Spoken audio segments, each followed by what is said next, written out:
Chapter 3. Title: In the Earliest Cities. Saving an Old Building. Jaspal and Harpreet were playing cricket in the lane outside their home when they noticed the people who were admiring the dilapidated old building that the children called the haunted house. "Look at the architecture," said one of the men. "Have you seen the fine wood carving?" asked one of the women. "We must write to the minister so that she makes arrangements to repair and preserve this beautiful house." Why, they wondered, would anybody be interested in the old, run-down house? The story of Harappa. Very often, old buildings have a story to tell. Nearly 150 years ago, when railway lines were being laid down for the first time in Punjab, engineers stumbled upon the site of Harappa in present-day Pakistan. To them, it seemed like a mound that was a rich source of ready-made, high-quality bricks. So they carried off thousands of bricks from the walls of the old buildings of the city to build railway lines. Many buildings were completely destroyed. Then, about 80 years ago, archaeologists found the site and realized that this was one of the oldest cities in the subcontinent. As this was the first city to be discovered, all other sites from where similar buildings and other things were found were described as Harappan. These cities developed about 4,700 years ago. Very often, old buildings are pulled down to make way for new construction. Do you think it is important to preserve old buildings? Page number 25. What was special about these cities? Many of these cities were divided into two or more parts. Usually, the part to the west was smaller but higher. Archaeologists describe this as the citadel. Generally, the part to the east was larger but lower. This is called the lower town. Very often, walls of baked brick were built around each part. The bricks were so well baked that they have lasted for thousands of years. The bricks were laid in an interlocking pattern, and that made the walls strong. On page number 25, map number 3 is shown with the title "The Earliest Cities in the Subcontinent." These cities were found in the Punjab and Sindh in Pakistan and in Gujarat, Rajasthan, Haryana, and the Punjab in India. Archaeologists have found a set of unique objects in almost all these cities. Red pottery painted with designs in black, stone weights, seals, special beads, copper tools, and paralleled-sided long stone blades.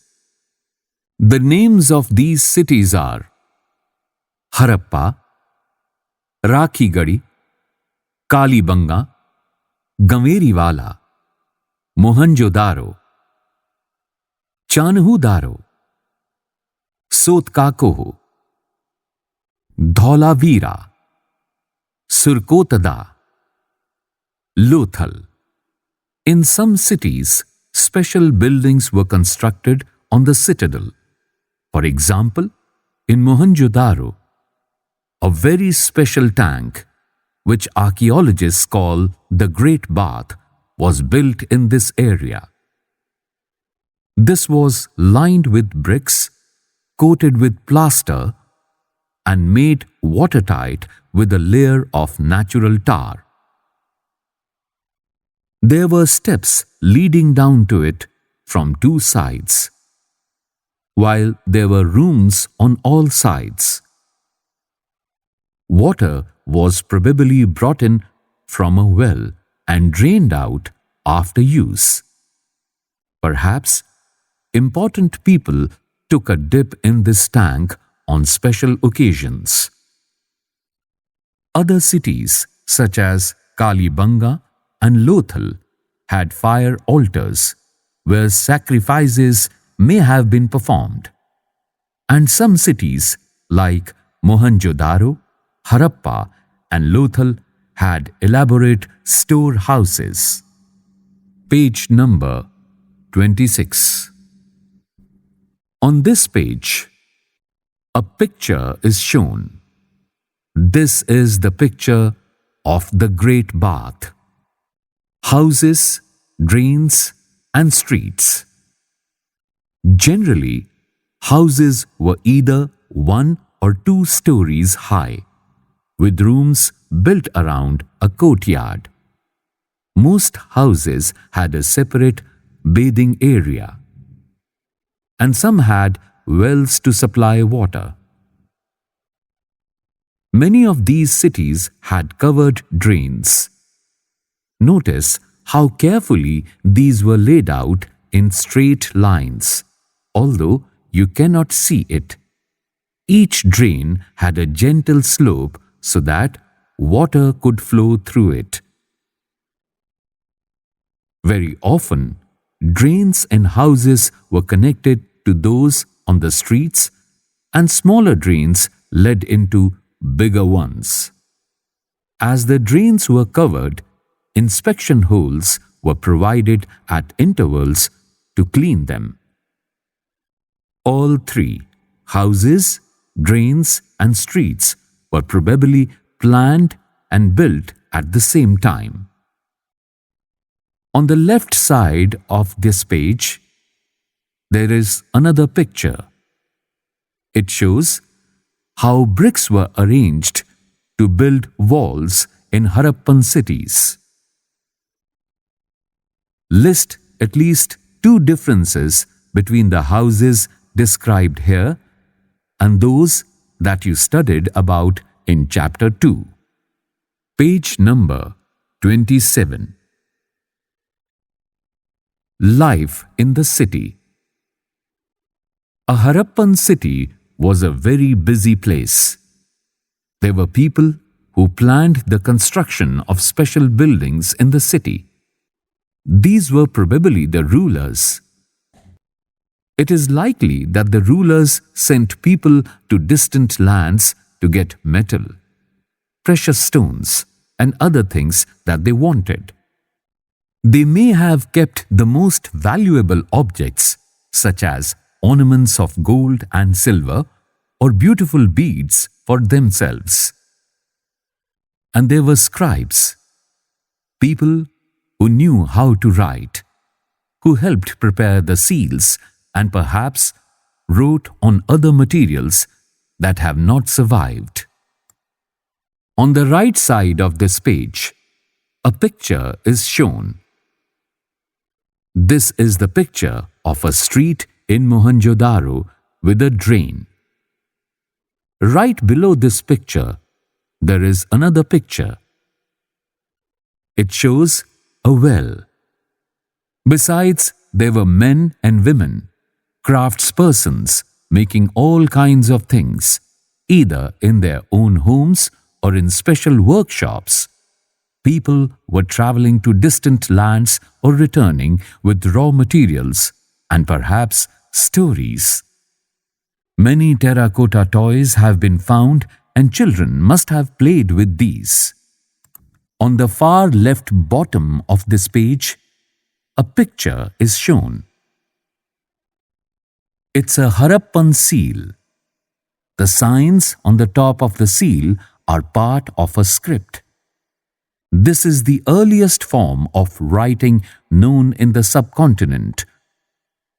Scholars have tried to read these signs, but we still do not know exactly what they mean. Just next to this is another picture.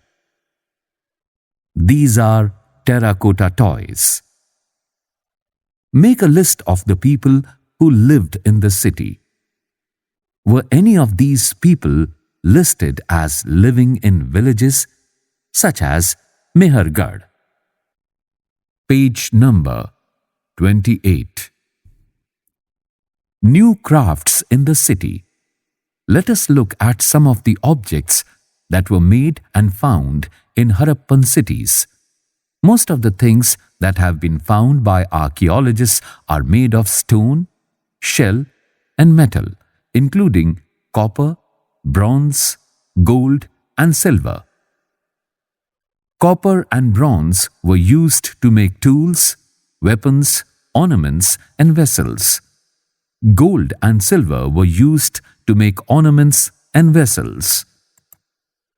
On the top left-hand side of this page, a picture is shown. These are stone weights. Notice how carefully and precisely these weights are shaped. These were made of chert, a kind of stone. These were probably used to weigh precious stones or metals. In the middle of this page, on right-hand side, a picture is shown. These are beads. Many of these were made out of carnelian, a beautiful red stone. The stone was cut, shaped, polished, and finally, a hole was bored through the center so that a string could be passed through it. There's another picture in the middle of this page.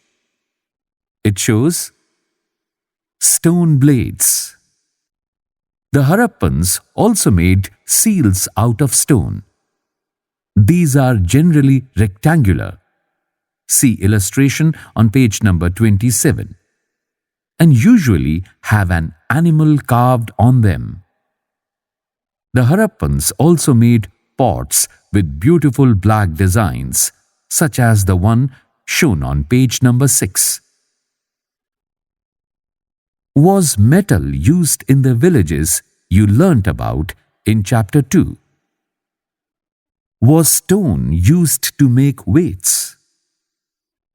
There is another picture on the right-hand bottom of this page. It shows an embroidered cloth, a stone statue of an important man found from Mohenjo-Daro. Shows him wearing an embroidered garment. Cotton was probably grown at Mehergarh from about 7,000 years ago. Actual pieces of cloth were found attached to the lid of a silver vase and some copper objects at Mohenjo-Daro. Archaeologists have also found spindle whorls made of terracotta and faience.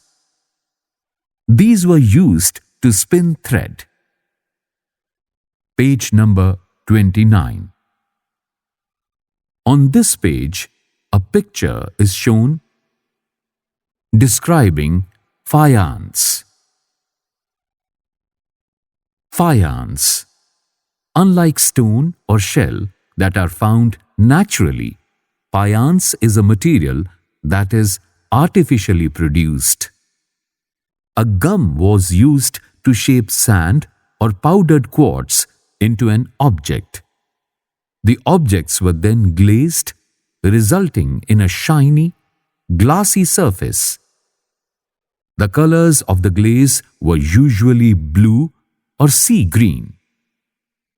Faience was used to make beads, bangles, earrings, and tiny vessels. Many of the things that were produced were probably the work of specialists.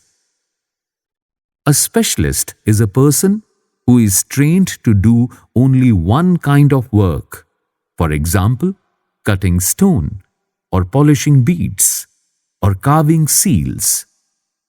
Look at the illustration on page number 28 and see how well the face is carved and how carefully the beard is shown. This must have been the work of an expert craftsperson. Not everybody could have been a specialist. We do not know whether only men were specialists or only women were specialists. Perhaps some women and men may have been specialists. In search of raw materials. Raw materials are substances that are either found naturally, such as wood or ores of metals, or produced by farmers or herders. These are then processed to produce finished goods. For example, cotton produced by farmers is a raw material that may be processed to make cloth. While some of the raw materials that the Harappans used were available locally, many items such as copper, tin, gold, silver, and precious stones had to be brought from distant places. The Harappans probably got copper from present-day Rajasthan and even from Oman in West Asia. Tin, which was mixed with copper to produce bronze, may have been brought from present-day Afghanistan and Iran. Gold could have come all the way from present-day Karnataka and precious stones from present-day Gujarat, Iran and Afghanistan. Page number 30. On the right-hand top and in the middle of this page, there are two pictures. These pictures show how goods were carried from one place to another. Look at the illustrations. One shows a toy and the other is a seal. Can you suggest what the modes of transport used by the Harappans were? Did you come across illustrations of wheeled vehicles in earlier lessons?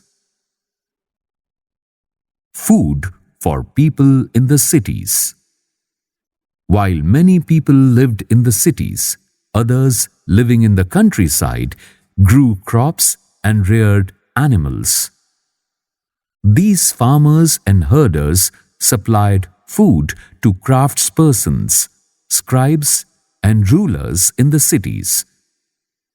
We know from remains of plants that the Harappans grew wheat, barley, pulses, peas, rice, sesame, linseed, and mustard.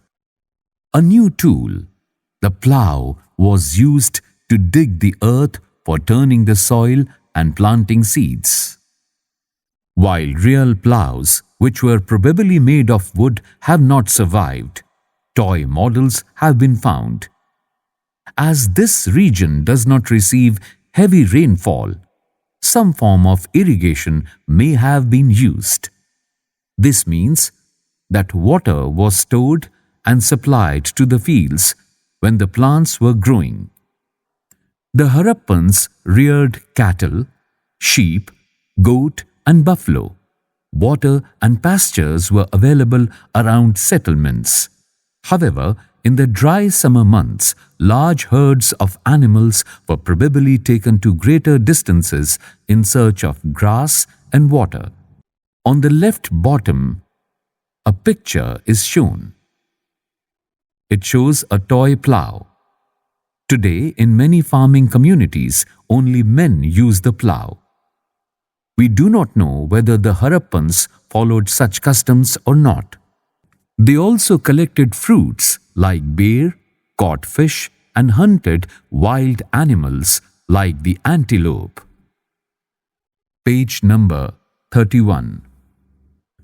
A closer look, Harappan towns in Gujarat. The city of Dholavira was located on Khadir Bait, also spelled as Bet, in the run of Kutch, where there was fresh water and fertile soil. Unlike some of the other Harappan cities, which were divided into two parts, Dholavira was divided into three parts, and each part was surrounded with massive stone walls, with entrances through gateways. There was also a large open area in the settlement where public ceremonies could be held.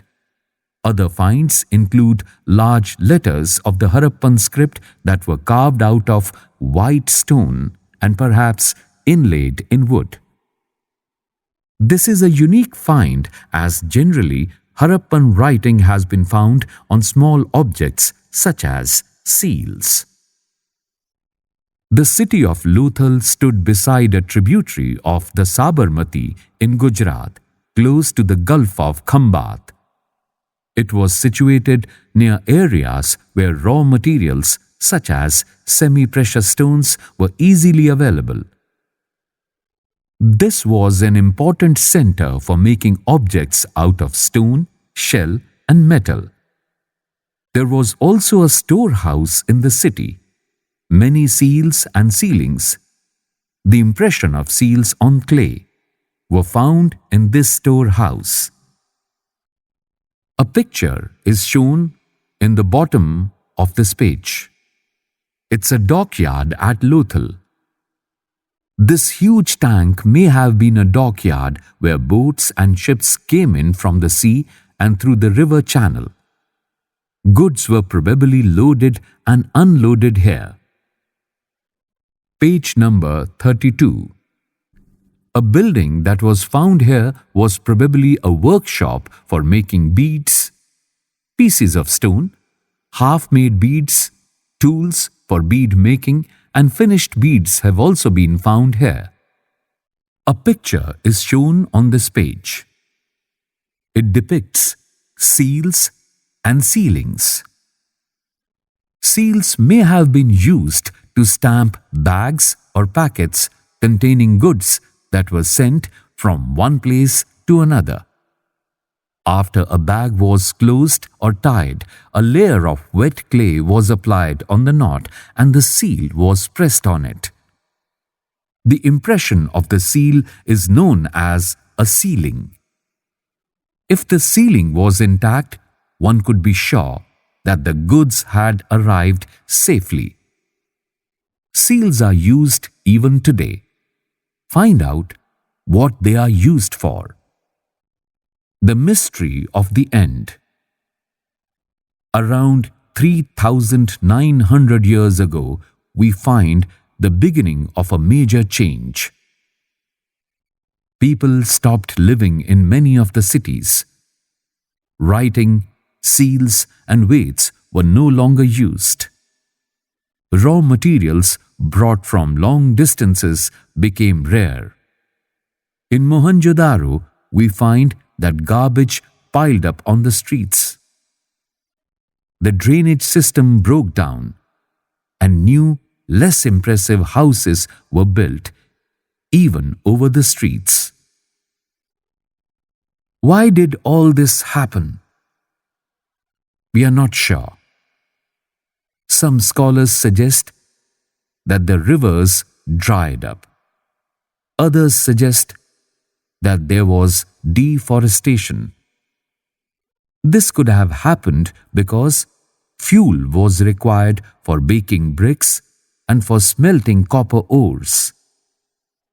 Besides, grazing by large herds of cattle, sheep and goat may have destroyed the green cover. In some areas, there were floods. But none of these reasons can explain the end of all the cities. Flooding or a river drying up would have had an effect in only some areas.